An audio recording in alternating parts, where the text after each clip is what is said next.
Football Podcast. I'm your host, Jim Neander. Good to have you back again. This is an early morning edition, early Friday morning, getting you ready for Week 10 here in the NFL. Going to start part 1 of 2 of our preview show.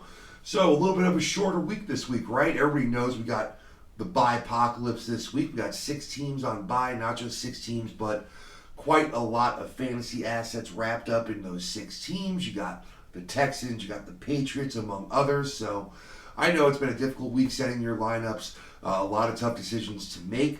So let's help you make those last decisions here. Let's see what we've got going on. I'm going to go through these games one by one and let you know who I'd be playing, who I wouldn't, how much confidence I have in them, and hopefully this will help you get your lineup set for this weekend.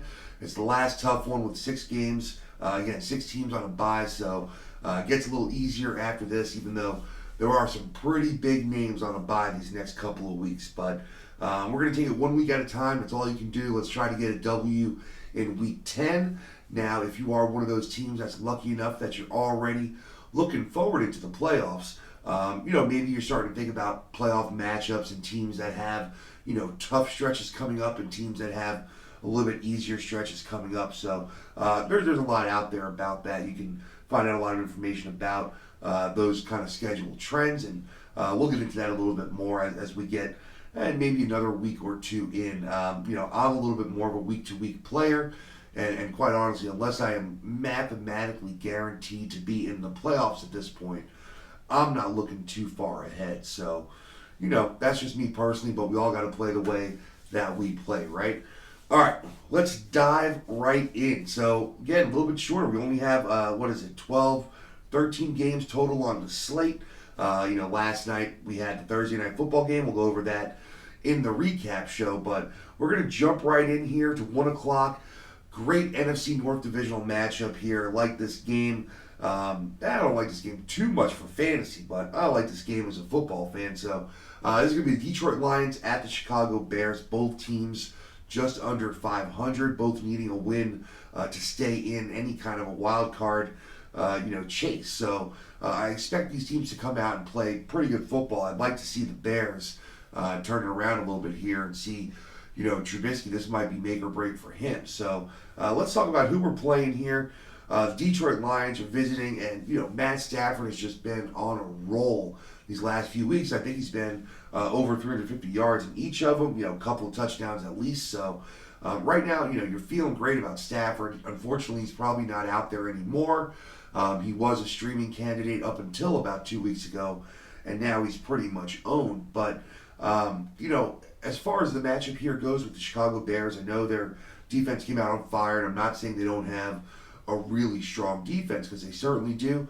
However, I don't think it's as dominant as maybe people were thinking they were in the beginning of the season. They had a great year last year, but we know that year to year, defenses, it's a huge variable. There's so much going on with injuries and schedules, just a lot going on. So even a very good defense like the Bears defense is going to be giving up, some points. I don't expect Detroit to be running the ball all that often. They really haven't been without Kerryon Johnson in the lineup. As soon as Kerryon went out, just the amount of rushes per game has gone down noticeably, and they're airing the ball out left and right. And, you think that gives defenses a chance to kind of sit back there and just, play center field, but they're having a lot of success through the air, and every time we turn around, the Lions are throwing the ball deep down the field.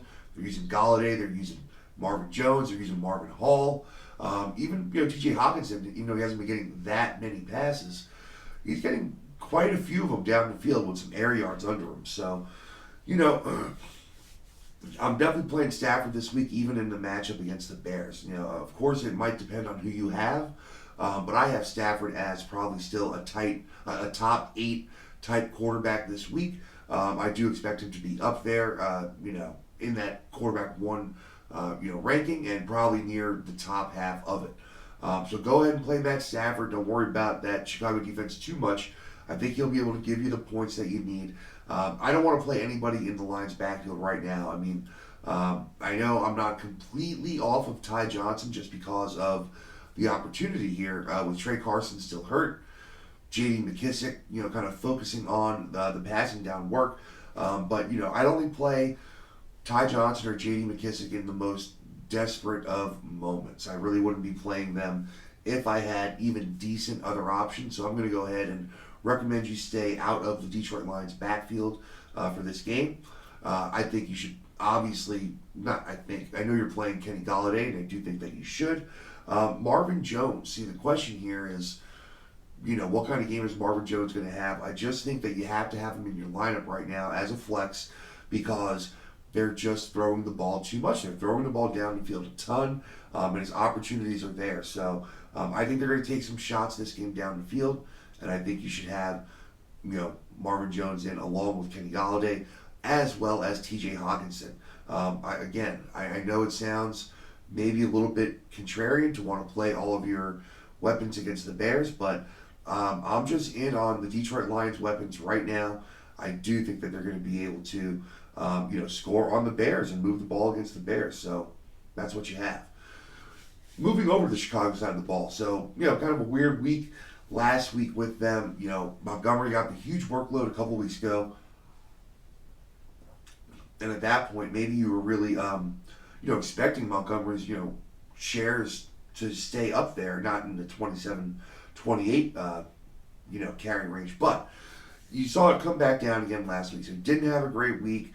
Got in the end zone, that's fine. But what are you going to do with him this week? I think you still got to keep David Montgomery out there in your lineups. Honestly, I really do. I don't think you're taking David Montgomery out of your lineup. I'm not playing Tariq Cohen. So there it is. I'm playing David Montgomery. I'm not playing Tariq Cohen. I didn't bring up Mitch Trubisky because I'm definitely not playing Mitch Trubisky this week. I'd have to see him really go on a little bit of a tear before I even think about playing him, honestly. With the Bears, pass catchers, until last week, Allen Robinson was at least the consistent one that you can count on. And he had a dud last week. So I really don't know what to say. I have uncertainty about Allen Robinson. I think if you're playing anybody outside of David Montgomery on the Bears, it absolutely is Allen Robinson. If you're asking for my confidence level, it's about a 7. So I know that's not great. I don't see any reason why Allen Robinson won't return to a high target share, but it does concern me that he basically disappeared last week. But yeah, I guess if I have Allen Robinson, I'm probably playing Allen Robinson. So go ahead, put him in your lineup. There you go. That's it. Those are the only guys I'm playing in that game. Detroit and the Bears going to be, relatively low scoring, over under 42. So we'll see how it goes. Play those guys. Let's move it along here. Another kind of ugly game here. So the Baltimore Ravens visiting the Cincinnati Bengals. Baltimore in this game, you're playing Lamar. I love Lamar Jackson. He's got a really plus matchup here against a bad Bengals team, even in Cincinnati. And I think Lamar Jackson's going to have a really big game. I think Mark Ingram, you're definitely playing Mark Ingram. He's set up to have another solid outing. And as far as the pass catchers go, so this is where it gets a little bit more interesting for Baltimore. Marquise Hollywood-Brown looks to be healthy. So if I've got Brown, and I know I've got a lot of receivers on a bye, I think that you're probably playing Hollywood-Brown this week. And I know that Mark Andrews has also been a little bit disappointing these last few weeks. The trend after that monstrous start to the season has really, really, taken a dive down, and he's really cooled off. So, what are you doing with Mark Andrews? I think you're playing him for another week, keeping him in your starting lineup. They got this great matchup, and if Mark Andrews continues to be out of the game plan, then next week we'll have to reevaluate that. But I think right now you're definitely still expecting Mark Andrews to be a good piece of this offense and to make a couple of big plays. So I think you want to have Mark Andrews in your lineup. I think you want to have Marquise Hollywood-Brown in your lineup. For me, that's it. For Baltimore, pass catching options, unless you're really desperate, I wouldn't be thinking about Nick Boyle or Willie Snead or anybody like that. So go ahead and play those guys. On the Cincinnati side, Andy Dalton's going to be benched this week, so Ryan Finley back in. We also know that AJ Green is now out indefinitely, so we're not going to be getting him back. So at least we kind of know what we're working with here, right? We got Ryan Finley, who's not anywhere near the top of my streaming list, so I know there's 6 quarterbacks on bye. Only I think maybe 4 of them were definite starts in most leagues. So I think there are other options that you can go for. Ryan Tannehill, Daniel Jones. I have all these guys above, Ryan Finley on my streaming list. So stay away from Ryan Finley. I don't see how you can play Joe Mixon at this point. He's had a couple of better games for fantasy. He's performed a little bit better, but really they're just a bad team that can't run the ball right now. With the new quarterback in, maybe the dump offs will be there. Maybe you'll get some points, as far as the receiving work goes for Joe Mixon. But I need guys that are scoring more points, that have higher ceilings. I don't think this is a good week for Joe Mixon, and it hasn't been a good season for Joe Mixon so far. So there you go. Pass catchers, Tyler Boyd, I think you're definitely playing him. He's going to be, that reception guy, the high target guy for Cincinnati this week. But I want to stay away from basically everybody else that's catching the ball for Cincinnati. Probably not going to Auden Tate this week. I don't think I'm playing Tyler Eifert. These guys are just far desperation plays if you're absolutely ravaged by bye weeks. But it's hard for me to imagine a team where I'd really feel good about throwing Auden Tate out there, or Tyler Eifert this week against the Ravens. So I'm going to go ahead and recommend against that. Go ahead, throw Tyler Boyd out there. That's probably the only Bengal I want in my lineup. All right. Whew. We got some pretty low over-unders this week. We'll see if that trend, if that actually follows through here. But we got the Buffalo Bills traveling to Cleveland to take on the Browns. Over-under of 40. So another low over-under game.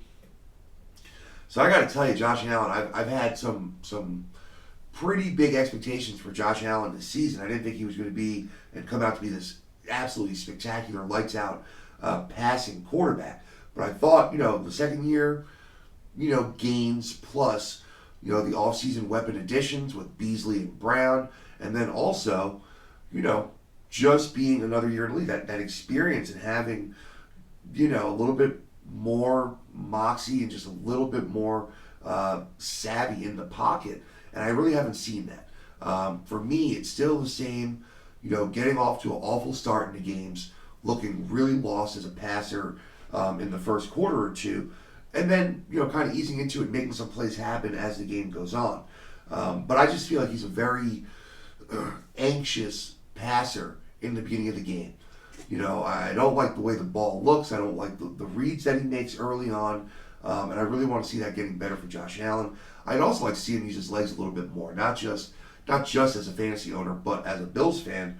I think Allen has a really big upside and advantage when he runs the ball, and we saw that last year a ton of times. So I'd like to see him use that a little bit more, and I know fantasy owners would like to see that. So I am playing Josh Allen in one of my leagues this week.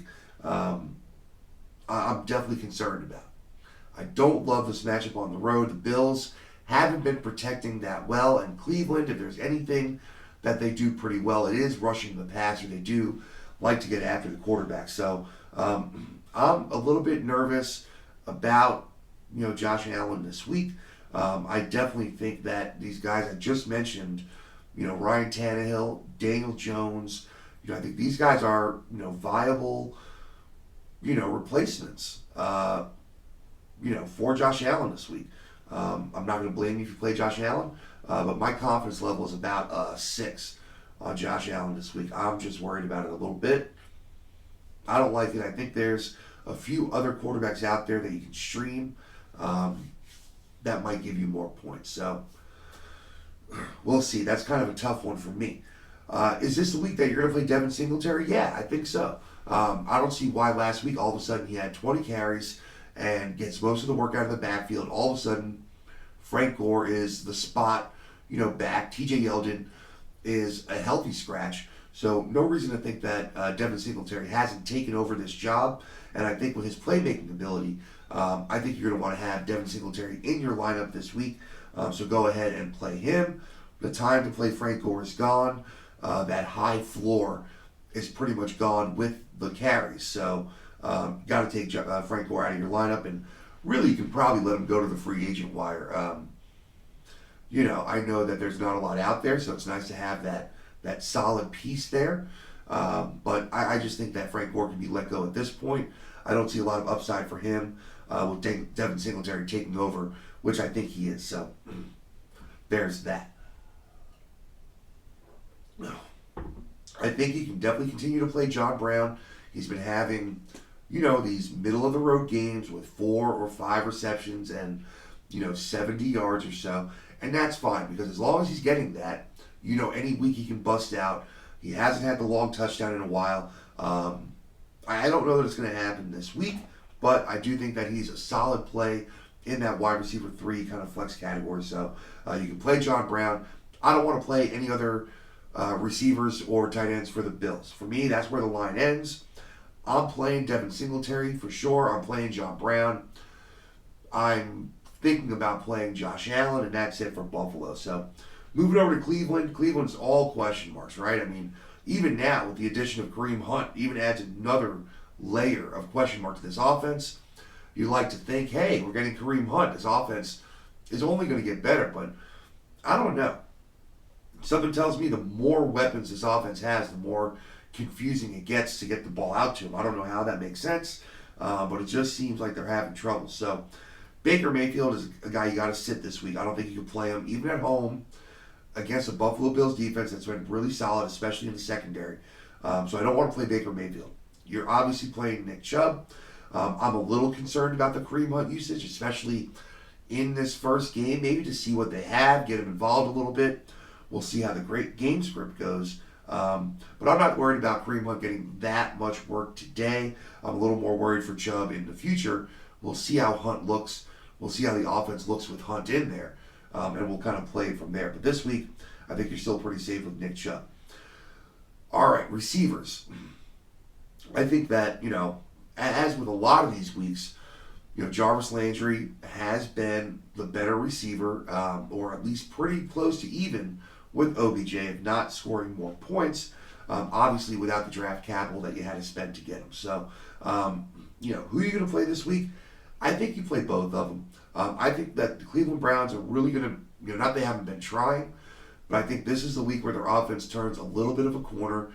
Not expecting a monster game by any means, especially against a good defense. But I think home, they know they have to score some points and look good so the season's not a lost season and things don't spiral out of control in Cleveland. I think that with a strong performance and a win, Cleveland's season can start to look a lot different than it might look if they take a loss here at home. So I think this is a really important game for Cleveland, and I'm looking for them to, somewhat turn it around and get the win, unfortunately, against my Bills. I do think that Cleveland's gonna pull this game out. So I'm playing Landry and I'm playing OBJ. That's where the line stops for me. Antonio Callaway has looked pretty good since coming back. I'm not ready to look at him yet, so I'm leaving that alone. Tight ends, I'm leaving alone on the Browns. So, that's it. I'm not looking for a super exciting game there. But, man, with all these teams on a bye, you're going to be using some of these players. So you got to know who to play. All right. Let's keep it rolling halfway there for this episode. All right, so the Kansas City Chiefs traveling to Tennessee to take on the Titans here. Probably getting Patrick Mahomes back, I assume. So we're going to go ahead and assume that Patrick Mahomes is back this week. I haven't seen anything to the contrary. It is Friday morning, and so far it looks like he's definitely going to get in there and play. So if Patrick Mahomes is in there, you can go ahead and just play your Chiefs. Let's make it that easy. It's not that easy, is it? So, yes, play Patrick Mahomes if you have him. Just listen out. If you hear something different, between now and Sunday morning, then you may have to pivot. But until then, assume Patrick Mahomes is playing, and assume that Damian Williams has kind of taken back over the lead back role. I don't know how that happened. If you just point right to that fumble that McCoy had a couple weeks ago late in the game, that might have been the turning point. I don't know how that happens, but he got in the game, looked great, and steamrolled last week, and I think he's going to be the number one running back, and I think, as dangerous as it might sound to you, I think that Damian Williams is back in your lineup. We saw him as a league winner last year when he came in for Kareem Hunt, and frankly, he might be a league winner this year coming back in for himself now that Patrick Mahomes is back. So I think you got to play Damian Williams. I think you got to sit LaShawn McCoy. Shady's got to get on your bench until we know a little bit more about what's going on here with the split. So for me, I'm going to ride the trend. I'm going to play Williams. I'm going to sit McCoy. You're going to play Tyreek Hill. You're going to play Sammy Watkins. You're going to play Travis Kelce. Those are all obvious must plays in my opinion.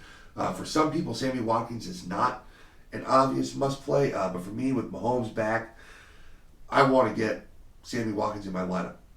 He's been healthy all year. He's been on the field. He's been running routes.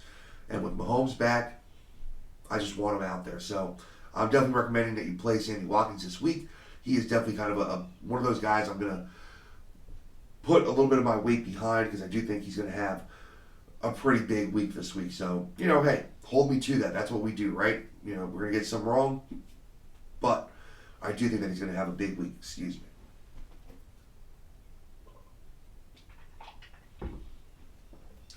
After those guys, all right, so how do I feel about playing Demarcus Robinson or a Mecole Hardman? For me, both of those guys at this point, have to be out. We got to see how the offense comes back. You know that Hardman can score at any point. We all know that. And Demarcus Robinson has had some big games. But I think now, this time of the year, with Mahomes coming back, you're going to see this offense, kind of start to focus on its weapons, right? Let's get Damian Williams the ball, get the ball to Hunt, get the ball to Kelce, and go from there. So, not Hunt. Get the ball to Tyreek Hill, get the ball to Travis Kelce, and go from there. So, we'll see what happens, but I think Kansas City, even on the road against Tennessee, against a solid team and a solid defense, is just going to be so jacked up to get Patrick Mahomes back that I'm kind of expecting them to score a pretty good amount of points and put some fantasy points up there. On the Tennessee side, that means that I expect Tennessee to have to throw the ball. So I do have Ryan Tannehill as one of my top streaming options this week. He's been solid. He's been moving the ball down the field. The yardage is good. The touchdowns have been okay. He's been taking care of the ball. So I think in a game where he's going to be playing from behind, even at home, I do think they'll be playing from behind most of the game, and I think they'll have to throw the ball. So I think Tannehill is a really good streaming option this week. I do think that takes a little bit of Derrick Henry's value away this week. So if they wind up being down 2 touchdowns in the first quarter, do they go away from the run a little bit? Does that add a little work for Dion Lewis? Do the carries go down? I do think this is a game where the game script could go in a way against Derrick Henry. Doesn't mean you're not playing him. I think Derrick Henry's earned his spot in your starting lineup this year, no doubt. But do I have a little bit of hesitancy or maybe some tempered expectations because of the possible game script? Yes, I do. Do I also now maybe think, hey, I know he hasn't done crap all year, but am I going to get sneaky and maybe play, the game script again and play Dion Lewis? Possibly. I do think in DFS, if you're playing FanDuel or DraftKings, that Dion Lewis is probably dirt cheap and really could be a very, very low owned kind of an option play this week. He might get some play out of the backfield, but for our purposes, for your redraft leagues, I'm just saying if you're that up against it, and you're looking for maybe a play that no one else is thinking about, a guy that's definitely out there, think about Dion Lewis. The receiving options here. All right, so I think out of all those receivers, right, I don't think you can play Adam Humphries, and I don't want to play Corey Davis. So I'm okay with telling you to play A.J. Brown. I think he's been on the field enough, the snap share is high enough, and the routes he's running enough of them that he is the one I'd want out there. I just think he is such a big target, and I do think that Tannehill's going to look for him more this game, and I expect him to be the target leader for the Titans wide receivers in this game. And even though Jonnu Smith laid an egg last week, if Delaney Walker is out, I still think Jonnu Smith is a good play. I think he's a tight end 1, on the back end, maybe a tight end 10 to 12 if Delaney Walker is out. So, hey, you got burned by him last week. You got to suck it up and move on. I do think that you can play Jonnu Smith, though, this week. So keep an eye out. If Mr. Delaney Walker is out, go ahead and fire him up. Okay, let's go to our hometown here game. The Atlanta Falcons are going to be traveling to New Orleans to play the Saints. So, man, Atlanta fans here in Atlanta, it is dismal, man. So, hey, they're putting up some fantasy points. So, for fantasy purposes, if you're a guy that likes to draft Falcons outside of, maybe Devontae Freeman, you've been pretty happy this year. But if you're an Atlanta Falcons fan, you have not been. And let me tell you, they're going to go into New Orleans and probably get smacked around by the Saints. I do think there's the opportunity for Falcons fantasy points here. You're going to have Matt Ryan back and healthy. So I think there's going to be a lot of room for him to throw the ball, and there's going to be points. But I just think overall as a game, I think the Saints are going to lay down a little bit on the Falcons. So let's break it down here a little bit. Basically, I want to play all the main weapons that are in this game, right? That's just how it looks for me. So, taking a look here, looks like Devontae Freeman is good and healthy for this week. So, you're playing Matt Ryan, playing Devontae Freeman, you're playing Julio Jones, Calvin Ridley, and Austin Hooper. So let's not get funny here. Play those guys, all those guys. Make sure they're in your lineup. All right. Now, outside of that, the guy that's interesting to me is Russell Gage. He had 9 targets, and Mohamed Sanu was a very serviceable flex option in most weeks in this offense. And there's no reason to think that Russell Gage can't be. And frankly, Calvin Ridley has been, underwhelming this year with his performance so far. And so to think that maybe a young guy like Russell Gage can even, bite a little bit into Calvin Ridley's shares if he looks really good is not crazy. It's not out of the realm of existence to me. So I was watching the game, and Russell Gage looked pretty darn good. And I think he's going to have another 6+ targets this week. And depending on how hard up you are, I have Russell Gage just outside of the wide receiver 3 rankings. So all depends on what's available. But I do think that if you're looking to plug somebody in PPR that can have 8 to 10+ points, I think Russell Gage might get you there. So just a sneaky little play for you if you need somebody. That's what we're here for. I mean, everybody can tell you to play Julio Jones, right? I'm not not reinventing the wheel here. So, but definitely, I think you can play Russell Gage, and that's going to be a play that can set you apart from some of the other teams this week. The New Orleans Saints. So Drew Brees playing. He's going to have a big game. Let's see what's going on in the backfield. So it looks like Alvin Kamara is going to be back. Coach says that he's going to be, ready to go. Latavius Murray has just looked so good and has just absolutely been killing it. So I do think that Latavius Murray is still going to have a role in this offense, especially with Kamara's first game back. So I know the projections for Kamara are huge right now, and I'm definitely playing Alvin Kamara against the Atlanta Falcons, who love to give up points to pass-catching running backs, of which Alvin Kamara might be the best one. So play Alvin Kamara, and I still think play Latavius Murray. I just think there's enough work to go around for both these running backs this game, and I think you're going to be able to play both of them and be happy with what you get out of them. You're playing Michael Thomas, so he's going to have another big game. The question is, do you play any of the other Saints? And for me right now, you can't. I know people are high on Jared Cook this week as a tight end, and because of the way tight end looks throughout the league this year, I completely understand it. There's not a lot of exciting options or guys that get you excited about their upside. But I'm not too quick to think that Jared Cook's all of a sudden going to have some really big games, near this time of the season. There's just really no evidence for that yet, right? So, I don't know where people are seeing that, but I'm not ready to say that Jared Cook's going to have some big game. I can't play Ted Ginn or Traquan Smith. I just can't play those guys. They haven't done enough this season. So I'm just not ready to do that. All right, so let's move on to the last game for the first half of our preview show here. So we're going to go to New Jersey, the Battle of the Meadowlands. Well, it used to be the Meadowlands, right? The Battle of the Subway Series, whatever you want to call it.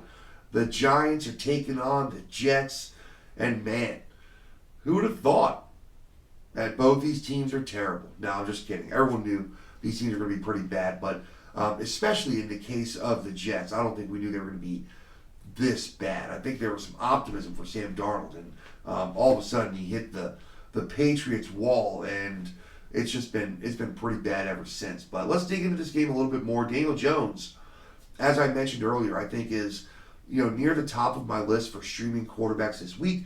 He's had up and down weeks throughout the season, but I do think that he has a good opportunity here in a road game that's at home to go ahead and have a pretty decent game. Unfortunately, a lot of his weapons are gone. So we know that Evan Ingram is out. We know that Sterling Shepard is most likely not going to play. So I do think this opens things up for Saquon Barkley to get more looks underneath. And I think Golden Tate's going to have a really nice game. So I think you can play Daniel Jones even without the weapons. Might seem a little bit scary, but I think he's a very solid streaming option this week. Obviously, you're playing Saquon Barkley, so hopefully this will be a huge game for him. I think this is an opportunity for him to catch quite a lot of balls out of the backfield. I'd be shocked if he's not 10 targets or more in this game, which is a big old number. So let's talk about receivers for the Giants, because someone's got to get the ball right other than Saquon Barkley. As I said, I think Golden Tate is a really strong play this week. So I'm putting a little bit of my magic behind him, and I'm telling you, this is a my guy for this week. I think you want to play Golden Tate with the injury to Ingram, with the injury to Shepard. I just see him having a big target share this week. So where do you go from there? A lot of receivers are out. Are you playing Cody Lattimore? Or are you playing Darius Slayton? If I had to play one of them, I'm playing Darius Slayton because of the big play and the touchdown potential. As far as my confidence level in playing him, though, it's not very high. I think that you really have to be really looking for somebody hard. I mean, to get down there, I'd have either of those guys, outside my top 40 for sure as a wide receiver. So right now, I'm not, recommending to play either of those guys, but I think Darius Slayton as a boom or bust kind of a play, assuming that Sterling Shepard is out, maybe you can play Darius Slayton. And Rhett Ellison, he might be a sneaky little tight end pick. With Evan Ingram out, Ellison's going to get, 5-6 targets more than likely, and might wind up getting you that 7 or 8 points that you need for your tight end spot to be viable for the week. So, a little sneaky there with Rhett Ellison. I'd probably be looking, elsewhere, but I know it's not a rich landscape of tight ends. So, what are you going to do? You got to play somebody, right?